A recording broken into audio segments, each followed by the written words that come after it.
Now the next reaction which we are going to discuss, that is reaction of ethanol with sodium metal.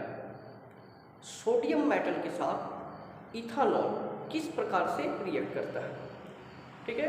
तो our topic is once again I repeat, reaction of ethanol with sodium metal, sodium metal के साथ ethanol का reaction. Before discussing this reaction, before proceeding to this reaction further, इस reaction में आगे बढ़ने से पहले सबसे पहले मैं आपको एक कंपाउंड, ठीक है, एक सॉल्ट का फॉर्मेशन बता दूं, क्योंकि इस रिएक्शन के दौरान वो सॉल्ट फॉर्मेशन होगा, ठीक है। See look at the board, यहाँ पर है आपका ये ग्रुप O, ठीक है, जिसके दोनों तरफ वी नो दैट ऑक्सीजन में for maximum of 2 bond, oxygen 2 से ज़्यादा बॉन्ड नहीं बना सकता। तो अगर ऐसा कोई ऑक्सीजन जिसके तरफ दोनों बॉन्ड है, 2 बॉन्ड बनाया हुआ है, तो this is a functional group and this group is called ether, ठीक है। However it is not in our syllabus up to class 10 तक, ये हमको नहीं पढ़ना, बट चूंकि यहाँ पर ये सॉल्ट बनेगा, it is necessary to understand, to know about this ether group, ठीक है। तो this is your ether group, clear. अब इस ईथर ग्रुप में दो साइड में आप दो चीज को जोड़ सकते हो। जैसे देखिए, ये एक तरफ हमने क्या जोड़ा, यहाँ पर आर जो है, R is alkyl group, this R stand for alkyl group, ये अल्काइल ग्रुप है। तो इसको हम लोग कैसे पढ़ेंगे, ये हो गया, इसका कॉमन नेम हो गया, जनरल नेम हो गया एल्कोक्साइड, ठीक है, OR एल्कोक्साइड, क्लियर।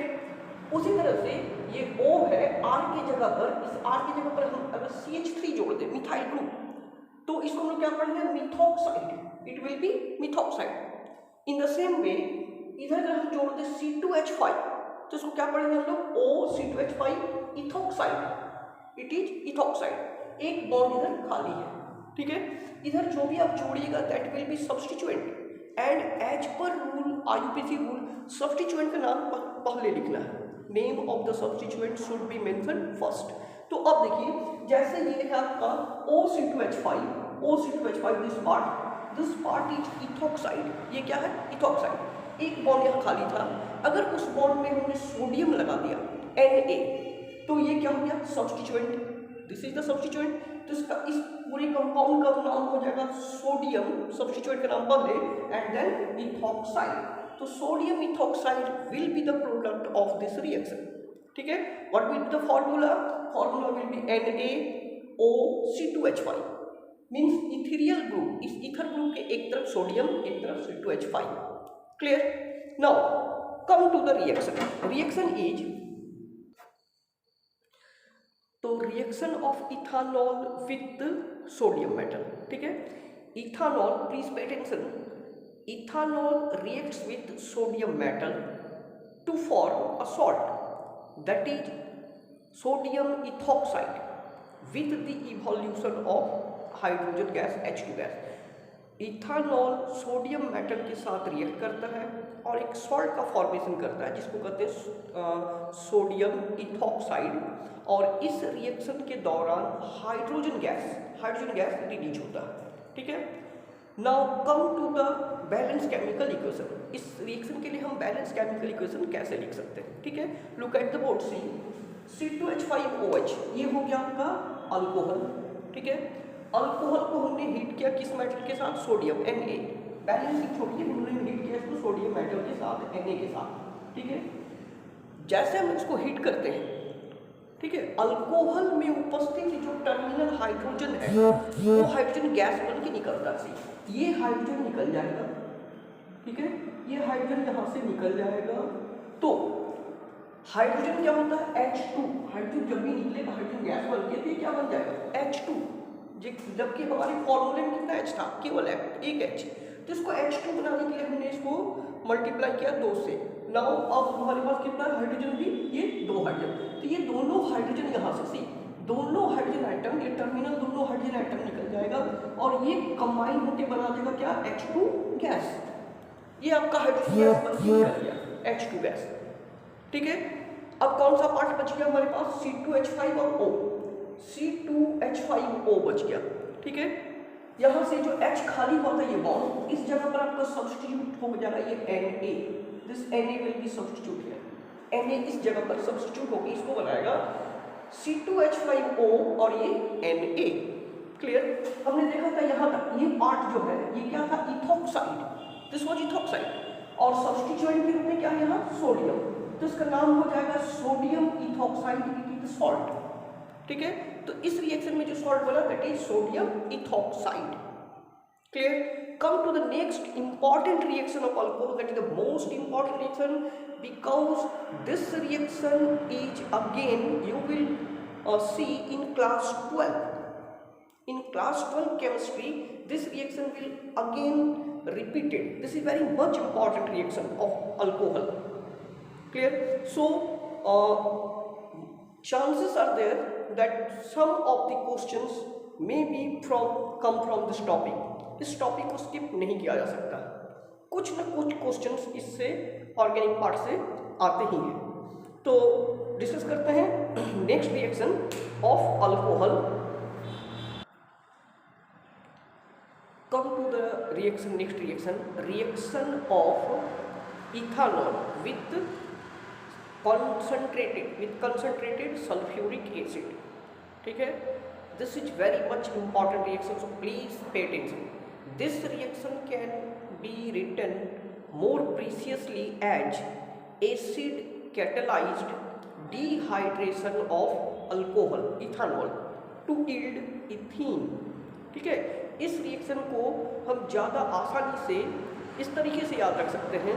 ठीक है, this reaction of ethanol with sulphuric acid, ethanol का सल्फ्यूरिक एसिड के साथ रिएक्शन जो है इसको मोर प्रिसिसली ज़्यादा बेहतर तरीके से इसको हम ये कह सकते हैं कि this reaction is acid catalysed dehydration. Once again I repeat, it may be called acid catalysed dehydration of ethanol. Ethanol का डिहाइड्रेशन होता है इस रिएक्शन में टू यील्ड इथीन, और वो डिहाइड्रेट होकर क्या बनाता है, इथीन। ठीक है, यहाँ प्लीज ध्यान दीजिएगा, बहुत यहाँ पर केमिस्ट्री में क्या है कि बहुत सारे वर्ड से, ठीक है, बहुत सारे वर्ड से आपको केमिकल रिएक्शंस के बारे में काफ़ी सारी जानकारियाँ मिल जाती हैं।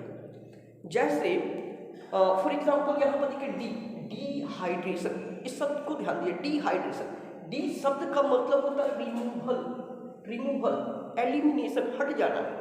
ठीक है, तो डी हो गया रिमूवल, एंड हाइड्रेट, ये जो नेक्स्ट वर्ड है हाइड्रेट। ठीक है, हाइड्रेट शब्द का मतलब होता है वाटर मॉलिक्यूल। ठीक है, तो डिहाइड्रेशन शब्द का मतलब क्या होता है, dehydration, removal of water molecule, मतलब ऐसा रिएक्शन जिस रिएक्शन के दौरान इथानॉल मॉलिक्यूल से वाटर निकल जाए, वाटर एलिमिनेट हो जाए। ठीक है, दूसरा चीज है कि इस रिएक्शन के दौरान, ड्यूरिंग दिस रिएक्शन, ये जो आपका सल्फ्यूरिक एसिड है H2SO4 act as a catalyst, ये एक कैटलिस्ट का काम करता है, रिएक्शन को फास्ट कर देता है, रिएक्शन के स्पीड को, रेट को बढ़ाता है। साथ में ये जो है during this reaction alcohol molecule से चूंकि वाटर निकलता है, रिमूव होता है वाटर मॉलिक्यूल, और इसको निकालने में, इस वाटर मॉलिक्यूल को एब्स्ट्रैक्ट करने में ये सल्फ्यूरिक एसिड हेल्प करता है। क्या करने में, इसको डिहाइड्रेट करने में, वाटर मॉलिक्यूल निकालने में। Therefore sulphuric acid is also act as dehydrating agent in this reaction. Please once again I repeat, during this reaction sulfuric acid act as a catalyst, catalyst का तो काम करता ही है, as well as कैटलिस्ट के साथ साथ it also act as a dehydrating agent। ठीक है, now see how this reaction is carried out in laboratory। Laboratory में इस रिएक्शन को प्रैक्टिकली कैसे कर सकते हैं। रिएक्शन है ethanol reacts with concentrated sulphuric acid. Ethanol में कुछ बूंद हम सल्फ्यूरिक एसिड डालते हैं, few drops of sulphuric acid is added to the ethanol in a test tube and it is heated. इसको गर्म करना अबाउट 443 केल्विन में। तो जब 443 केल्विन में इसको गर्म करते हैं तो it produces N unsaturated hydrocarbon. Unsaturated hydrocarbon जानते हैं जिसमें डबल या ट्रिपल बॉन्ड हो, ऐसा कंपाउंड ये बनाता है। ठीक है, कौन सा अनसैचुरेटेड हाइड्रोकार्बन बनाता है, दैट इज इथीन बनाता है ये। ठीक है, रिएक्शन को देखिए, ये है CH3CH2OH, what it is, ethanol. हमने इसमें क्या डाला, कॉन्क H2SO4 सल्फ्यूरिक एसिड, कितने टेम्परेचर पे हीट किया हमने, 440